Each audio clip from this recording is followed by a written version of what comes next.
Haleluya! Puji Tuhan! Selamat pagi dan shalom bagi Bapak Ibu Saudara sekalian yang ada di rumah. Puji Tuhan, pagi hari ini kita bisa berjumpa kembali melalui ibadah dalam kehidupan kita, dalam keluarga kita, di rumah. Dan saya percaya pagi hari ini Tuhan hadir di tengah-tengah persekutuan orang benar. Amin, saudara. Sehingga pagi hari ini kita bisa bersekutu, kita bisa memuliakan Tuhan dari hati kita yang terdalam. Kita bisa bersyukur bahwa Tuhan itu tetap baik untuk selama-lamanya. Amin. Pagi ini saya akan membacakan satu kebenaran firman Tuhan. Dan saya beri tema pagi hari ini adalah iman dan pengharapan bertumbuh dalam tekanan hidup. Iman dan pengharapan bertumbuh dalam tekanan hidup. Yang terambil dari Yohanes pasal yang ke-9, Injil Yohanes pasal yang ke-9, ayat 1 sampai yang ke-11. Mari kita akan baca bersama-sama satu ayat demi satu ayat sampai ayat yang ke-11. Saya akan bacakan mulai ayat 1. Perhatikan Bapak Ibu Saudara sekalian, setiap kebenaran firman Tuhan, kita harus perhatikan, kita harus ingat peristiwa apa yang ditulis di Injil Yohanes pasal yang ke-9 ini. Ayat yang pertama, di situ judulnya adalah orang yang buta sejak lahir. Ayat yang pertama, waktu Yesus sedang lewat, ia melihat seorang yang buta sejak lahirnya. Ingat, waktu Yesus sedang lewat, ia melihat seorang yang buta sejak lahirnya. Ayat 2, murid-muridnya bertanya kepadanya, Rabi, siapakah yang berbuat dosa? Siapakah yang berbuat dosa? Orang ini sendiri atau orang tuanya? Sehingga ia dilahirkan buta. Ayat yang ketiga, jawab Yesus, bukan dia dan bukan juga orang tuanya, tetapi karena pekerjaan-pekerjaan Allah harus dinyatakan di dalam dia. Artinya di dalam orang buta itu ya. Ayat yang keempat, kita harus mengerjakan pekerjaan-pekerjaan dia, yaitu pekerjaan-pekerjaan Tuhan yang mengutus aku, kata Yesus. Selama masih siang, akan datang malam di mana tidak ada seorang pun yang dapat bekerja.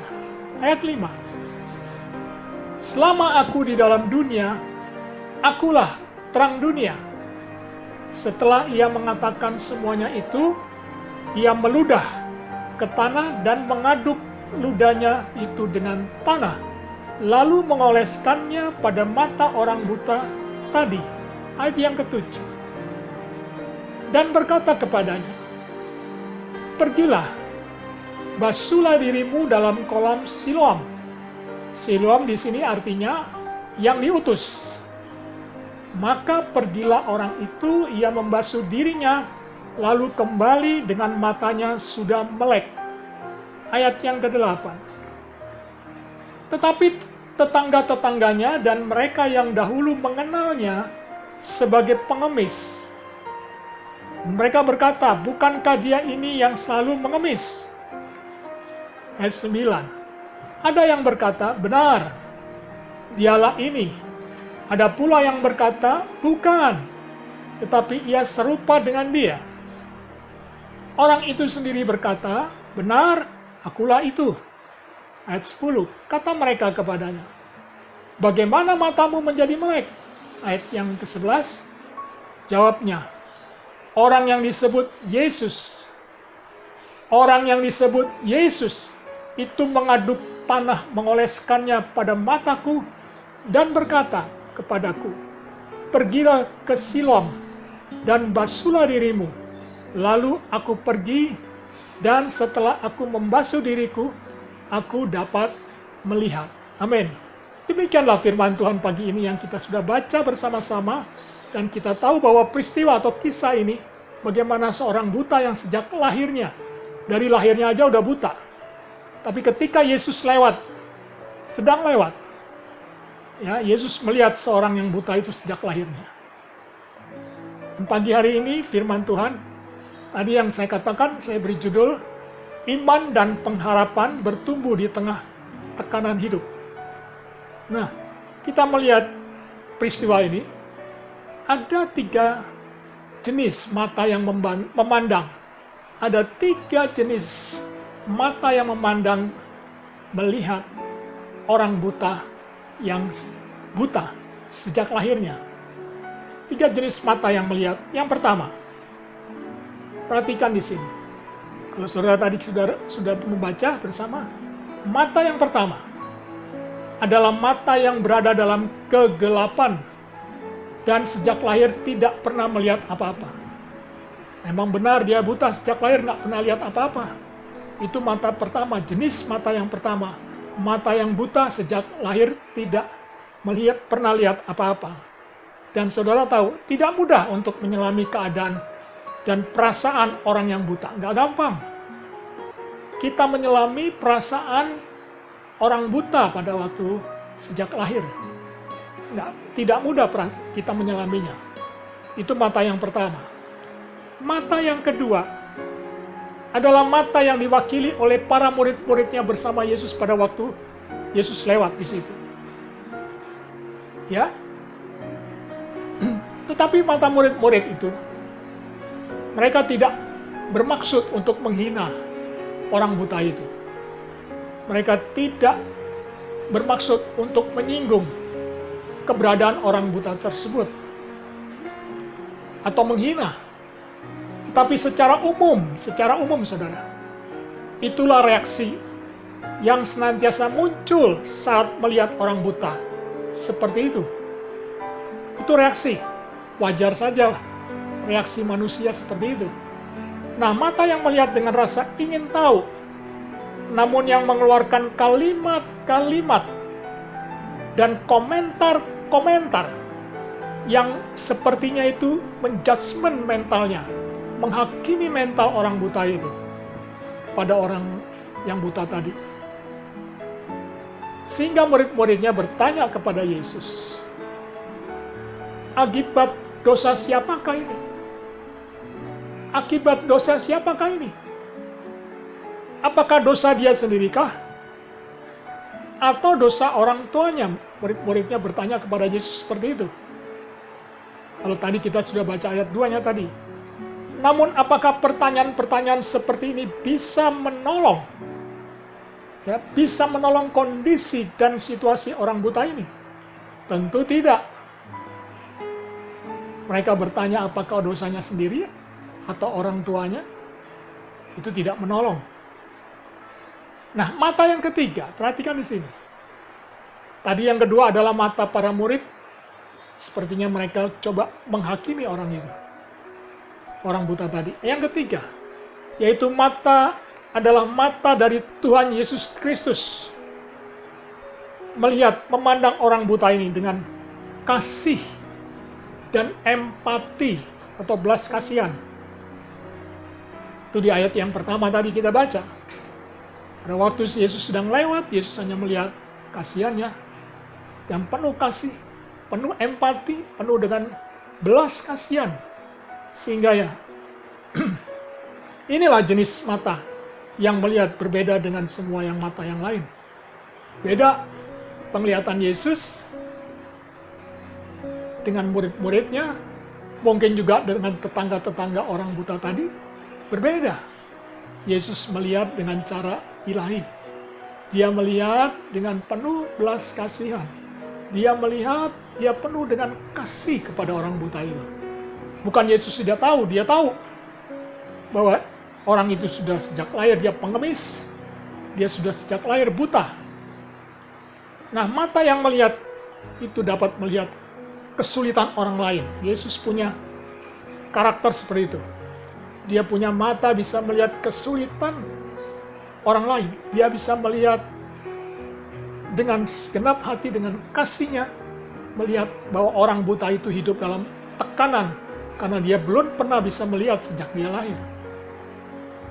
Nah, mata yang memandang dengan simpati dan penuh empati turut merasakan perasaan dari orang buta tersebut. Ya, apa yang dijawab Yesus?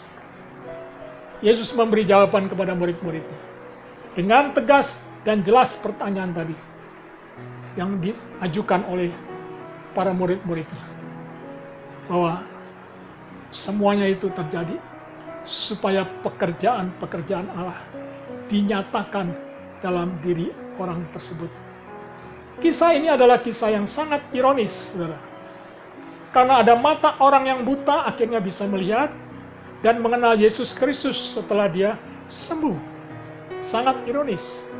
Nah, mata yang berbeda yang dimiliki oleh Yesus ketika dia lewat, dia pandangannya berbeda terhadap orang yang buta sejak lahirnya tadi.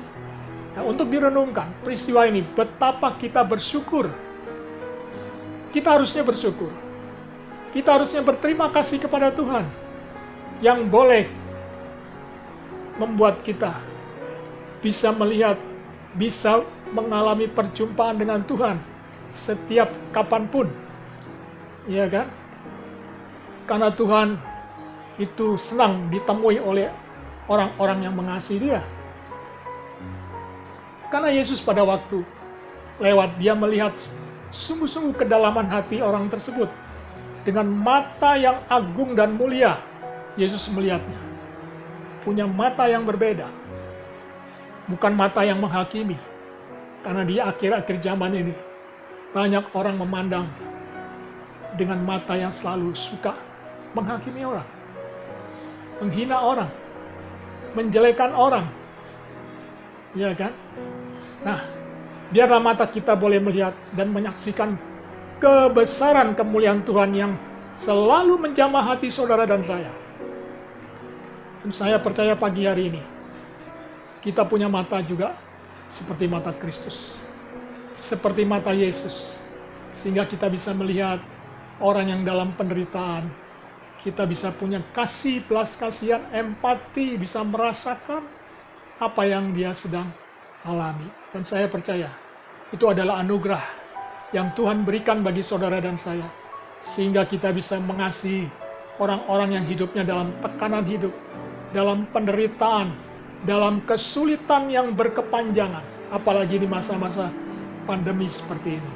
Saya percaya Tuhan mau melihat mata kita dengan mata yang penuh kasih, sehingga kita punya empati, kita punya belas kasihan, sehingga orang yang kita lihat, dia akan punya iman, dia akan punya pengharapan dari dalam hatinya melalui hidup saudara dan saya. Amin, saudara. Nah, milikilah mata yang melihat seperti Tuhan melihat. Milikilah, saudara, mata yang melihat seperti Tuhan melihat. Nah, iman pengharapan itu bertumbuh di tengah-tengah tekanan.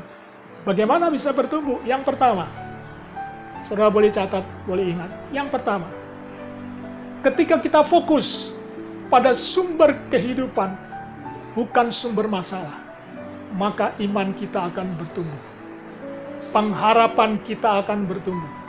Jadi yang pertama, saudara, Tuhan mau saudara dan saya hidup fokus bukan kepada masalah.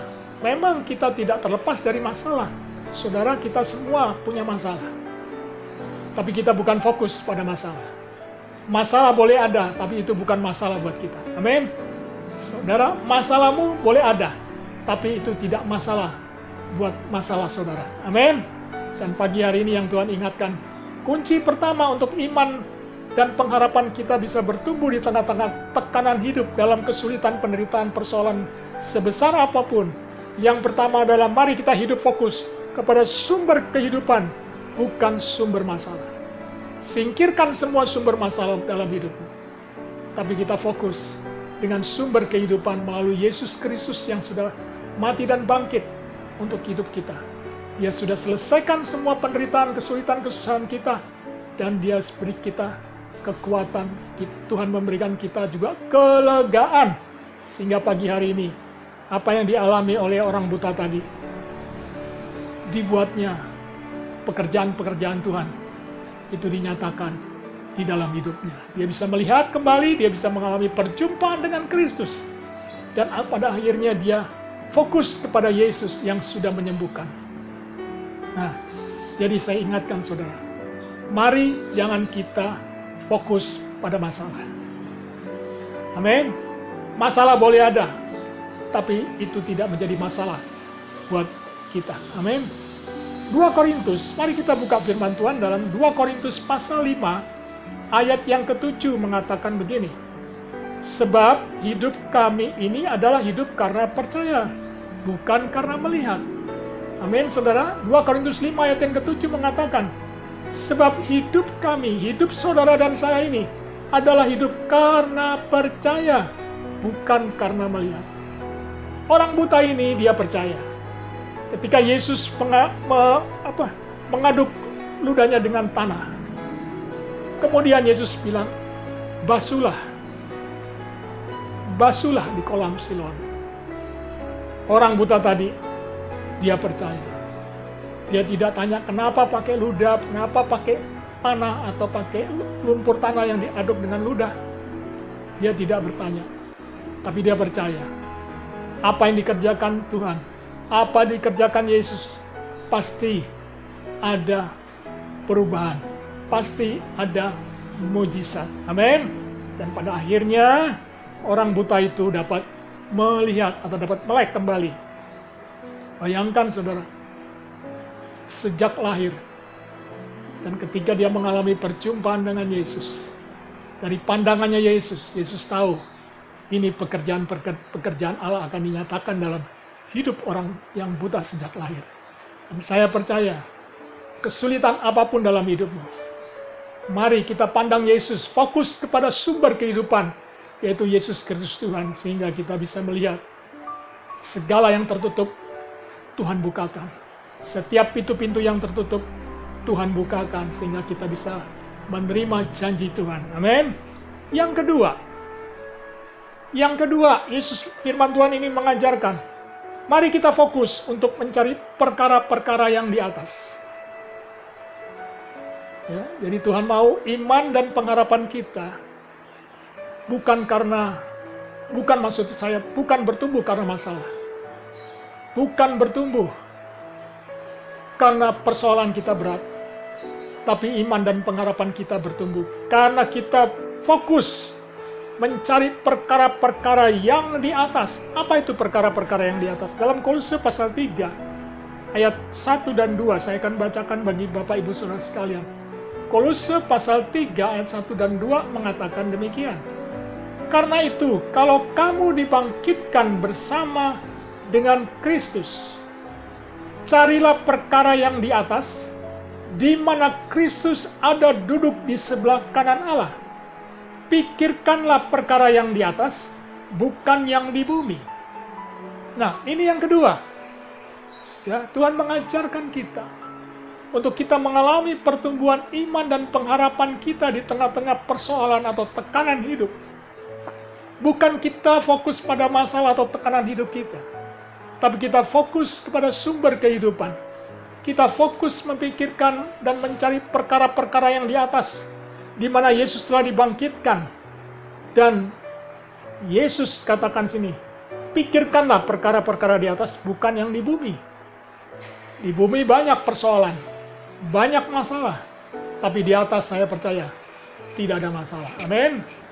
Dan pagi hari ini yang kedua tadi, bahwa yang kedua, fokus dengan perkara yang di atas.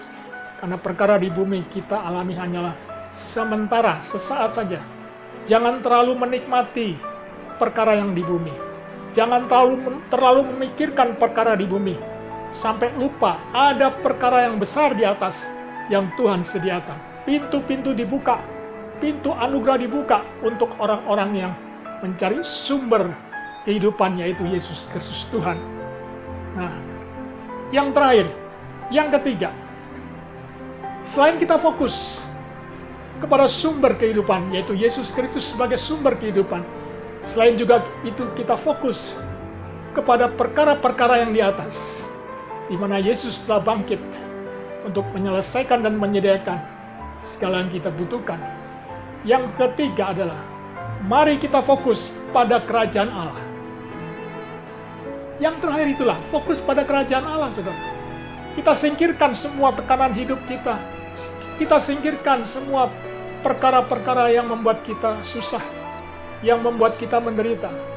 Tapi mari kita fokus untuk mencari kerajaan Allah. Dalam Matius 6 ayat 33 menuliskan, tetapi carilah dahulu kerajaan Allah dan kebenarannya, maka semuanya itu akan ditambahkan kepadamu. Jadi yang Tuhan mau, mari kita cari kerajaan Allah. Kita cari tapi dahulu kerajaan Allah. Apa itu kerajaan Allah? Kerajaan Allah itu bukan soal makan dan minum. Tapi kerajaan Allah itu soal kebenaran, damai sejahtera, dan sukacita oleh Roh Kudus. Roma mencatat bahwa kerajaan Allah bukan soal makanan dan minuman. Tapi kerajaan Allah soal kebenaran, damai sejahtera, dan sukacita oleh Roh Kudus. Di dalam firman Tuhan ini, kita tahu peristiwa ini, di mana orang buta yang sejak lahir, ketika Yesus lewat, Yesus juga memandang.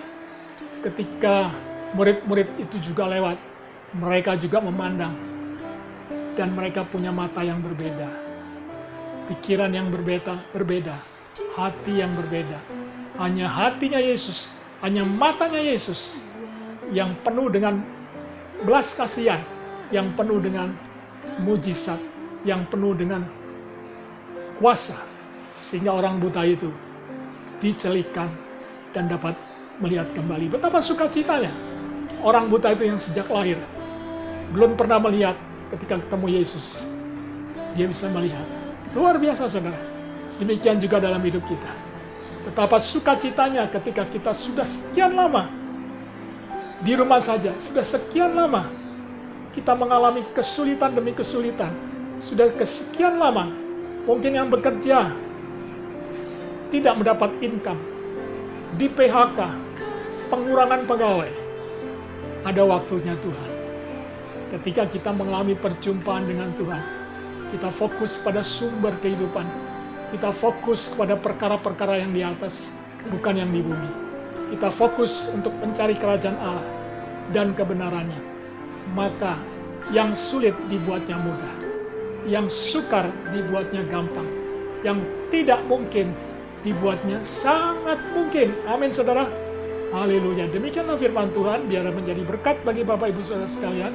Dan pagi hari ini kita akan mengambil tubuh dan darah Yesus, dan kita merenungkan betapa baiknya Tuhan, di mana Dia sudah berkorban mati buat saudara dan saya. Oleh karena itu kita mengingat kembali pengorbanannya melalui tubuh dan darah Yesus yang akan kita makan bersama-sama. Mari kita angkat roti ini lebih tinggi dari kepala kita. Kita mengucap syukur bahwa tubuhnya yang sudah dipecah-pecahkan, supaya saudara dan saya dipersatukan di dalam Kristus, supaya saudara dan saya memiliki tubuh yang baru bersama Kristus. Dan saya percaya pada pagi ini kita mengingat kembali pengorbanannya, kematiannya, kebangkitannya, supaya kita dipersatukan, supaya kita mendapatkan tubuh yang berbeda.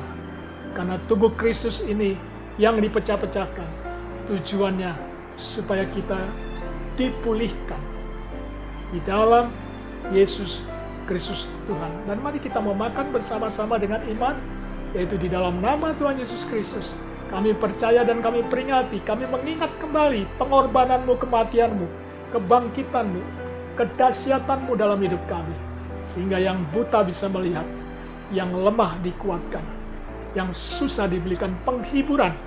Dan kami memakan bersama-sama dengan iman di dalam nama Bapa, Anak, dan Roh Kudus, yaitu di dalam nama Tuhan Yesus Kristus. Mari kita makan.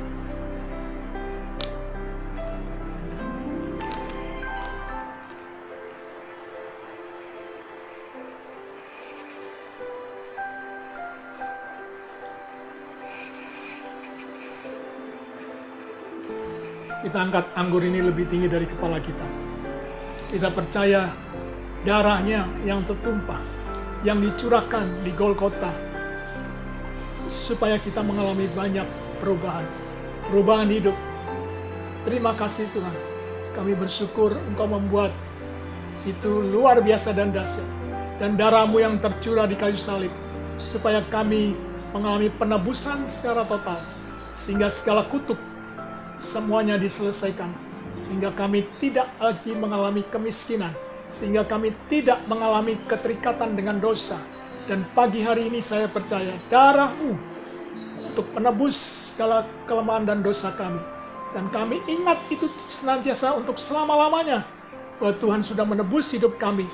Sehingga pagi hari ini darah-Mu yang tercurah merubah gaya hidup kami menjadi gaya hidup Kristus. Memiliki karakter Kristus, memiliki mata Kristus, sehingga kami bisa melihat dalam kasih dan anugerah Tuhan. Terima kasih Tuhan Yesus untuk darah-Mu yang dicurahkan. Yang sakit disembuhkan, yang lemah dikuatkan, yang terikat dibebaskan, yang berbeban berat diberikan kelegaan. Kami mengucap syukur di dalam nama Tuhan Yesus Kristus, dan kami ingat pengorbanan-Mu melalui darah-Mu, kami sudah ditebus secara sempurna. Dalam nama Yesus, kami mau minum bersama-sama. Mari kita minum.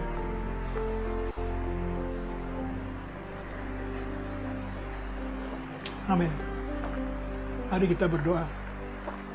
Bapa di dalam surga, kami bersyukur pagi hari ini bahwa anugerah keselamatan yang sudah Kau meteraikan di dalam hidup orang percaya, semuanya sempurna adanya.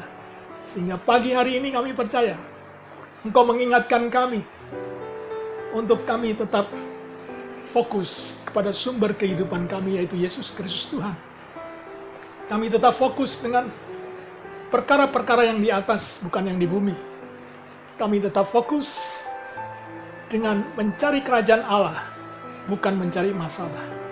Terima kasih Tuhan. Kami mengucap syukur. Biarlah setiap kebenaran firman yang sudah kami dengar bersama-sama di minggu pagi ini memberkati Bapak Ibu Saudara sekalian yang sudah mendengar firman Allah. Dan kami percaya Tuhan, firman yang kami dengar, yang kami bacakan tadi, yang kami renungkan tadi, tidak akan kembali dengan sia-sia. Dan kami percaya Tuhan dipermuliakan.